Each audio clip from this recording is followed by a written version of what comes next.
Welcome to the Totum Podcast. I'm Tim Irvin here with my partner, Dr. Stacy Irvin.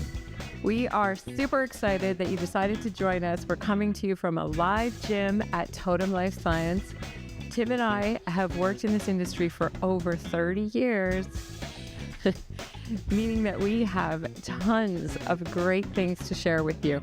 Not only that, but we have great guests who will help to educate both of us and you with all things wellness.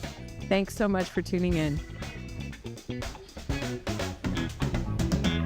On today's podcast, we're happy to have Dr. Gavin O'Handley joining us, and we're going to be talking about, do CrossFit and HIIT style workouts belong in the injury and rehab world?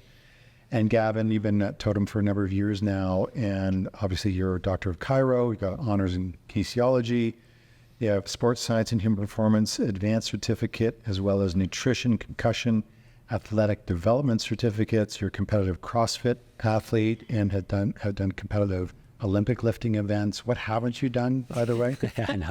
Try to get my hands mixed into all these sports, right? So you're well informed on all these things. I know that in your practice, you do see quite a few people who are competitive CrossFit athletes as well. So, and I'm just going to mention it's working. Like, you appear to be quite fit. So whatever you're doing is working well. I appreciate it. Yeah, let's hope so. In our business, health, performance, injury management, we really understand that CrossFit and HIIT style workouts, they're great workouts, but they do tend to produce more injuries than some other activities. And just as a kickoff, like, what are your thoughts on that, and why does that happen? No, I mean, I totally agree. You see it all the time, especially with, certain populations of jumping into, HIIT class for the first time or CrossFit for the first time. I mean, it doesn't really matter what it is. It just matters, is that exercise or that stimulus appropriate for where we're meeting this client's, athleticism. And I feel like that's where it usually gets a little bit muddy. Oftentimes, to take CrossFit as an example, how they explain it is that, the methodology, everything on the science behind it should be scalable, which I think got lost a little bit along the way, or somebody that isn't too aware of CrossFit or the fundamentals and foundations of it. That's where you get into trouble. Trying to jump into a workout at an RX level, which is just the recommended, without understanding core principles first, without scaling down the load intensity or the rep intensity, volume for time, all these things that can't be just jump straight into HIIT or CrossFit, right? Yeah, absolutely. And I think one of the other things that is a great part of both these workouts, CrossFit in particular, is the community. So it's a very supportive environment that when you step into it, you got a lot of people cheering you on and wanting you to do well, and that inspires you to maybe do more than you should. And because people that don't have people that do have the knowledge run into problems, enough. If you don't have the knowledge, then it's just even harder. No. I think it's great for motivation. There's no question, and it's great for results.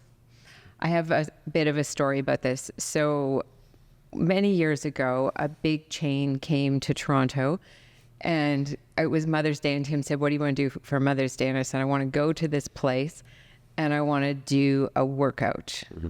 Name starts with a B. Okay. So, and no one had done it here before, really. It was brand new. Like, it was the one that's right over there, okay? So I go in, and Tim and I get there early, and we're doing the workout. And the workout is sprinting on a treadmill, and then you hop into weights. And they're kind of yelling at you to do them quickly. And then you go back to the treadmill, and you sprint again. And also, it's all done in the dark. Okay, so I've spent a lifetime doing Olympic lifting. I was a competitive heptathlete, and I was in that class basically saying, "Holy shit, I'm going to hurt myself." And I had to keep stopping myself to say, like, God, like, stop, slow down, get your posture right. And that's me. Like, I teach these things and all that. And so part of me was thinking, we should just set up our office right outside of here, because there will just be patients like walking out like crazy. And sure enough, you know, we all know that those classes injure a lot of people. Okay, so what are your thoughts on that? Yeah, it's to eliminate, you know, the vision with just dimming the room. I mean, that's a whole nother variable. I hope not too many strength conditioning coaches and other people, you know, toy with. It's such a bizarre concept. Yeah, no kidding. You know, and exactly like that, it can lead to these injuries. There's no doubt about it. You know, the community aspect is that double-edged sword for sure. CrossFit has really done a great job to develop that community that is, you know, bar none. It's the community that every gym wish they had for sure, but it can push people past, you know, what they should. You know, everybody's yelling at you, and it can lead to great results, you know, PRing this and doing a whole lot better than you thought. But if, you know, plain and simply your body's not prepared for that, like that's where you're going to run into potentially, you know, the overuse thing. And, you know, with the high intensity, you'll see it, people stepping outside the program, pretty guilty at, you know, the place that you're talking about and not adhering to that. You know, they're doing the unnecessary amount of reps, or they're kind of choosing a load that is going to be a little too high. A prime example would be in CrossFit, there's a standardized workout. It's called Fran. So it is, 21, 15, 9 thrusters and pull-ups. So you do them in consecutive 21 thrusters at 95 pounds, and then 21 pull-ups, and then 15 thrusters, and then 15 pull-ups, and then 9 and 9. It's become this standard, among other ones, the standard workout that people use as, like, you know, setting the bar, you know, what's your Fran? And you kind of can see where you place up against the elites and, you know, someone that's just very beginning. fun. Okay. It's kind of Is fun. it Fran as in F-R-A-N? F-R-A-N. Okay. Yeah. So there's a few of these. There's Grace, there's Helen, there's, you know, but. Really? All women's names. That's so fun. Yeah, and they have hero wads like Murph that was actually named after Lieutenant Murphy that was killed in action. Right. And, you know, that's a pretty intense one. But what this does is it builds a little bit of standardization between, you know, all the athletes to see where you stand. Also just to see where, again, some of these guys that come in. But where I'm going with this is that this type of workout, for the stimulus of that, you know, should be aimed to be done around 5-6 minutes, right? Like that's a pretty good time. Yeah. So people that are choosing the 95 pounds and, you know, doing it over the course of like 10 to 12 minutes that's clearly inappropriate, right? Like you're having that's supposed to be a pretty anaerobic, you know, stimulus, and you should be done in this time frame. Now you're not. Now it's a completely different workout. Right. And to be done at that load is just, again, it's going to cause issues, and people will lead to overuse injuries, plain and simple. Okay, that's interesting. Okay, so this is interesting because the perspective from guys is drastically different from lots of women. And so what I see in my practice from a Barry's boot camp, because when you said, you know, some people will go outside the framework, and you're saying they're going outside and doing more, okay? Here's what I see. I see women going to these classes, HIIT, Barry's, CrossFit. They get injured right away because they're doing way more than they've ever done before and way more than they're capable of. But here's the difference. They're embarrassed. So they don't tell anyone. They don't tell the instructor. They don't say, you know, I need a lighter load. They don't say, you know, I can't do that move that way right now. Instead, they try, they hurt themselves, and they end up in, you know, our office getting treatment. But they feel badly about themselves, and they think they're kind of losers because they couldn't do it, which is, to me, and I knew that this was coming with these classes, and Tim and I talked about it. I said, you know, they're going to churn through people. And we were talking about the difference between Canada and the US, because a lot of these chains have started in the US. And I said, they can churn through people and be fine because the population is so much greater. But in Canada, it's different, you know. I don't think these people are going back to the CrossFit place or back to, you know, their HIIT class and saying, look, I got injured here. None of the ones I know are going back. They just feel bad. So it's an interesting thing. And I guess the question would be, how do we start? So how do you start? So say you were a real beginner at CrossFit. What do you do? Yeah, no, it's a perfect one. And to touch on that, where it can be the problem, like group training, I'm not saying is bad by any, and it can actually motivate a lot of people. But in that exact example, like group training can be tough because you're just doing it. It's like, well, everyone else around me is doing it. So like, I'm just going to do this. There's far too many people in a class. they turn off all lights for whatever reason. Yeah. So like coaches can't see that someone's struggling, right? And that's where you should be intervening. And, you know, that's kind of what I'll touch on when it comes to that. Yeah. You know, I've seen it CrossFit or cross training be done really, really well. Right. And just like any other, I've seen it be done not so well. And it comes down to programming, you know, the owners of the gym, the coaches at the gym, all this background information. But essentially when coming into a cross training CrossFit, if you're doing it well, there should be some sort of fundamentals class, right? Can this person Olympic lift? This is a very complex move. The clean, the jerk, you know, I love that. Especially the snatch. People cannot be just thrown into this whatsoever. So attending fundamentals classes is almost a prerequisite to see how well you can kind of pick up on barbell movement and, you know, and not just hurt yourself, because if done really poorly, like, the shoulder's going to take a beating, and, you know, knees and hips, and, you know, everything in between. So I would like to see that if I'm looking at a good program, a good protocol on how to on-ramp members, it's usually going to involve that. And class sizes are just plain simple smaller, and they keep the lights on, which is... And is there a standardized, like if we're going to open up a CrossFit gym, we have to get some sort of franchise from CrossFit to be able to do that. And then is there a standardized protocol? So new person comes in, no experience with CrossFit. Do they have to do one of these foundation programs? Yeah, it's, you know, I'm not an affiliate, but you're right. So in order to, you know, use the term CrossFit, it is, you know, trademarked. You want to be a registered affiliate to use that. You know, CrossFit is nothing, you know, astronomically different. It's really just cross training. But in order to use that title for sure. So all coaches in there should have their CrossFit level 1. I think it goes as high as level 2 or 3. But, you know, it's teaching the fundamentals of how to then, you know, teach it into all the members. So anyone that I see as an affiliate CrossFit gym, they do have foundations classes, and they are trying to appropriately on-ramp their members for them to better understand the program, to better understand what movements are involved. And even if you can't do a movement, that's, again, going back to the methodology, there's always something you can scale. You could modify, like, will they modify in the class? A good instructor will. Yeah, exactly. So, you know, the workout is there on the board, you know, saying it includes some sort of variation of an Olympic lift, you know, a gymnastic movement, and then, you know, a piece that kind of keep the heart rate up in between.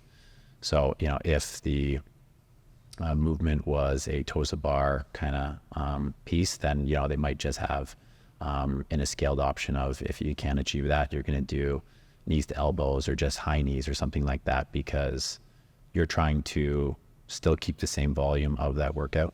You're still trying to make sure that client can, you know, finish the workout in an appropriate time. So you're matching the stimulus to the athlete, which is really what it should be. Not just, oh, here's the workout, you know, go crazy, and now you have an overuse injury kind of thing. So. Okay. This is funny too, because I'm doing a lot of talking these days. Just these days? Just in general, as always. Okay, so I did a segment on Monday for Cityline, and it was on exercise for menopause. Okay, I always tend to bring these podcasts back to me, like what I'm up to these days. And the most important part is that you're doing strength training, and that you're doing hard strength training, because you need to build muscle mass. All of the symptoms of aging, menopause, you know, whether you're female or whether, you know, men go through the same types of things with aging where we lose muscle mass. CrossFit is a brilliant answer to that. Okay. But I have to admit, there's a CrossFit gym that's by our place. And so Tim and I have these nerdy conversations all the time. It's like, we got to lift more weights. You know, and I'm coaching this track team, and I'm doing demonstrations, and I come home and I'm dying because I demonstrated it, and now I'm dying because I'm in bad shape compared to the athletes I'm working with. And I said, like, we got to get back into this. And so the one right by our house, I went on a video, and because I was like, I'll just go there. Yeah. And it was so bad. Like it was all the screaming and all the bad technique. And even though I was feeling badly about myself, and I was like, I got to get back into this, I was like, I can't go there because that looked like, there was a lot of bad stuff going on there. So how do we find, like, you've given us some ideas, like, make sure the place has fundamentals, make sure they're registered CrossFit, and then how do we find the good instructors? Yeah, no, it's a great question. Yeah, I've seen it in the same sense. It's easy for us to recognize it right away in there and be like, differentiate between the good and the bad. Yeah. And for our clients, it's not as simple. I mean, where do you begin? Where do you look for what credentials? Like, what I'm kind of telling you guys now, it's not so common knowledge. So, I think when you are looking for an affiliate, it is good just for them to be an affiliate alone, and that a lot of those coaches should be having their L1 minimum. Okay. But even more so, gyms that are registered with Ontario Weightlifting Association or a association. Okay, that's we're good seeing to know. more of these CrossFit gyms starting to do that. That's a great thing. Then that brings on, okay, well, who's coaching that, say, Olympic lifting class, right? And you can see just with that alone, like the standards going to move way up. You can see in the program that maybe they might separate. So an athlete that's doing a lot of cross training, as I said, there's, a gymnastics component. There's definitely a metabolic conditioning on it. There's Olympic lifting. You're not always going to see all these things in one workout of the day. But they can be weak points. Everyone has different, so maybe it's the gymnastics as a weak point. Maybe it's the metabolic conditioning or Olympic lifting. So to branch out and, say, this is my weak point. I'm going to stick with this block for 6 weeks. I'm going to do just the Olympic lifting at this gym. Gyms that kind of have all these different programs available to clients is a big one.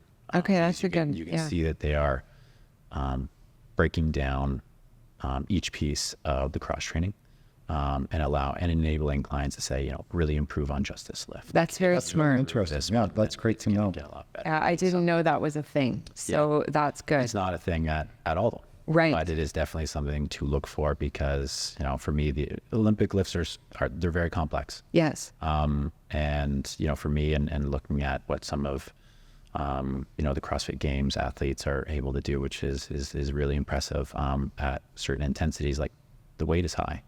And, I stepped away from cross training because it's really hard to take both seriously, right? Like, again, you're going to run the risk of doing an overuse injury. So I stepped back a little bit from the cross training and I just pursued Olympic lifting it ended up being more than just a 6-week block, but maybe multiple 2 or 3 of those 6-week blocks. And you just see a dramatic, increase or improvement in the technical component, the timing of it, certain external cues that just really resonate with some people more than others. And that I find is the better way to approach it. You can then return back to that cross-training CrossFit style, now having completely improved that particular aspect of the cross-training. Same goes for gymnastics, right? You can take that 6-week break and just work on those pieces, and it's going to be for the greater good of improving performance in cross-training. Yeah, it feels to me that if people are starting CrossFit for the first time, a good thing to pay attention to is the concept of adaptation. Yeah.